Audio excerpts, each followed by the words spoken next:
Hablaremos de una de las guerras más polémicas, la Guerra Fría, enfocándonos en la Revolución Cubana y la Guerra de Vietnam. Después de la Segunda Guerra Mundial, en 1945, el mundo quedó dividido en dos grandes potencias. Por un lado, el bloque occidental, capitalista, y en el bloque del este, comunista. ¿Y por qué el nombre de Guerra Fría? Esto se debe a que ninguna de estas dos potencias nunca se enfrentó directamente. Aunque sí hubo conflictos bipolares, las principales razones de estas eran económicas, políticas, propagandísticas e ideológicas. Uno de los conflictos que surgió de la Guerra Fría fue la Revolución Cubana, en donde en medio de dictaduras desiguales y sueños de libertad, un pequeño grupo de rebeldes cambió el destino de toda una isla. Vayámonos a finales del siglo XIX, donde en Cuba empezó un movimiento independentista liderado por José Martí contra la denominación española.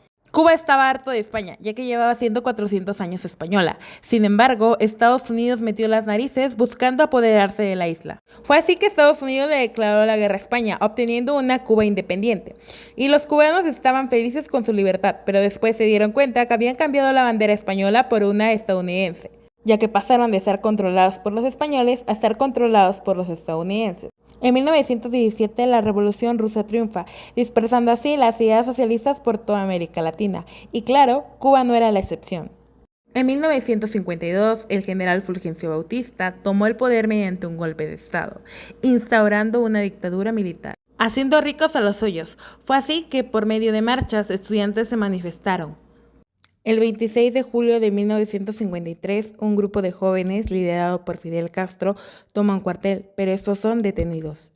En 1955, Fidel salió de prisión, fundando así el movimiento 26 de julio, después exiliado a México, donde conoció al Che Guevara y empezó a preparar su revolución, que empezaría en 1956. El 2 de diciembre de 1956, 82 guerrilleros que habían partido de México llegaron a Cuba, entre ellos Fidel Castro, Raúl Castro y Ernesto El Che Guevara, mientras Bautista solo contaba con 80,000 hombres. Una vez que desembarcaron, se ubicaron y dispersaron en Sierra Maestra, lugar donde establecieron su base. Todo cambiaría cuando el New York Times publicó un artículo de una entrevista que le hizo a Fidel Castro en Sierra Maestra, donde varios guerrilleros empezaron a apoyar a los revolucionarios. El 1 de enero, Fidel Castro entraba triunfante a La Habana, declarando capital provisional. El mayor peligro para los cubanos era Estados Unidos, ya que a los estadounidenses no les gustaba tener a un amiguito de la Unión Soviética cerca. Estados Unidos preparó a los cubanos que tenía exiliados en su país y en 1921 los ubicó en Bahía de Cochinos para conquistar la isla. Pero esta lucha solo duró 65 horas, ya que los revolucionarios demostraron su fuerza. Al año siguiente, Estados Unidos respondió decretando un bloqueo económico. Esto endureció lo que ya había puesto 2 años antes, como respuesta a las expropiaciones de las empresas. Desde entonces, Cuba y Estados Unidos se llevan como el perro y el gato. De hecho, Fidel Castro tiene el récord Guinness de más intentos de asesinato. La CIA ha llevado alrededor de 600 operaciones para intentar matarlo, obviamente todas fracasadas. Después de este bloqueo económico, a Cuba no le fue nada bien, y la Unión Soviética no dejó solo a su amiguito, pero obviamente esto le resultaba muy caro. A cambio, Cuba dejó instalar fusiles apuntando hacia Estados Unidos, pero ellos lo descubrieron y obviamente se enojaron más de lo que ya estaban.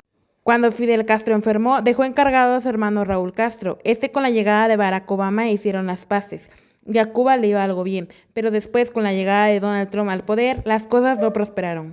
La Guerra de Vietnam, uno de los conflictos más intensos y controversiales del siglo XX, enfrentó a Vietnam del Norte y a sus aliados comunistas contra Vietnam del Sur, principalmente respaldado por Estados Unidos. Más que una lucha armada, fue una batalla ideológica que dejó profundas heridas en la historia mundial.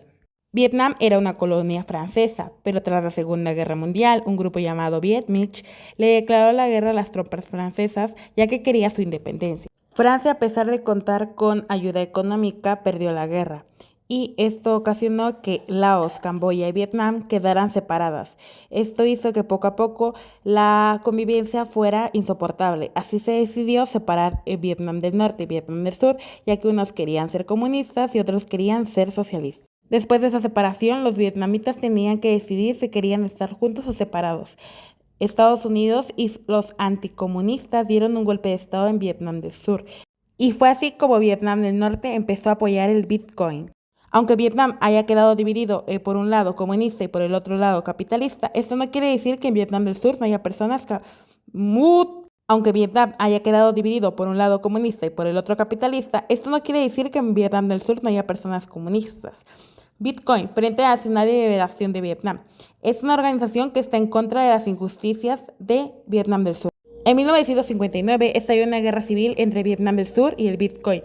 Por un lado, los del Vietnam del Sur eran mal pagados, mal entrenados y se daban por vencidos. Y por el otro, el Bitcoin solamente tenía los suministros necesarios y dependía de lo que le mandaran sus amigos del Vietnam del Norte. En 1964, Vietnam del Norte mandó personas entrenadas para Vietnam del Sur y esto era cuestión de minutos que Vietnam del Sur cayera, ya que el Bitcoin llevaba más del 60% de la isla apoderada. Y esto hizo que Estados Unidos interviniera por medio de barcos. ¿Y qué hace Estados Unidos aquí? Lo que pasa es que estábamos en medio de la Guerra Fría y los comunistas de la Unión Soviética y China no se podían salir con la suya. Resultado del apoyo que dio Estados Unidos a Vietnam del Sur, la Unión Soviética y China empezó a apoyar a Vietnam del Norte y al Bitcoin. Esto hizo que tuvieran material de última generación. Y uno de los soldados citó: "Se nos ha dicho que masacráramos a tantos soldados imperialistas como pudiésemos, ya que si ascendía el número de estadounidenses muertos, el pueblo estadounidense, al que no le gustaba la guerra, derrocaría a su gobierno". Después de todo esto, Richard Nixon llegó al poder de Estados Unidos y tenía las cosas claras. 1. Retirada progresiva de las tropas. 2. Financiar a Vietnam del Sur. 3. Paz con Vietnam del Norte. 4. No bombardear más países. Después de ver lo negativo de ambas partes, esto hizo que se sentaran a hablar y firmaron el Acuerdo de Paz de París. Vietnam del Norte terminó ganando siendo comunista, pero hubo más de 2 millones de civiles muertos. Uno de los conflictos bipolares que surgió fue el muro de Berlín, ya que a los comunistas no les encantaba que las personas se fueran a la parte occidental, entonces mandaron a construir el muro. El derrumbe del muro de Berlín fue gracias a una equivocación, ya que Winter, en una entrevista que dio, se equivocó. Dijo que era ese día cuando en realidad era el día siguiente que las personas ya podían acceder al muro. La noticia se dio en la televisora que todo el mundo escuchaba en Berlín y las personas rápido acudieron al muro. La Guerra de Corea. La Unión Soviética y Estados Unidos dividieron Corea en el paralelo 38. La Unión Soviética se quedó en Corea del Norte y Estados Unidos en Corea del Sur, mientras cada país tenía un gobierno independiente, por un lado comunista y por el otro capitalista. Por un lado, los que apoyaban a Corea del Norte era China y la Unión Soviética, y a Corea del Sur, Estados Unidos y la ONU.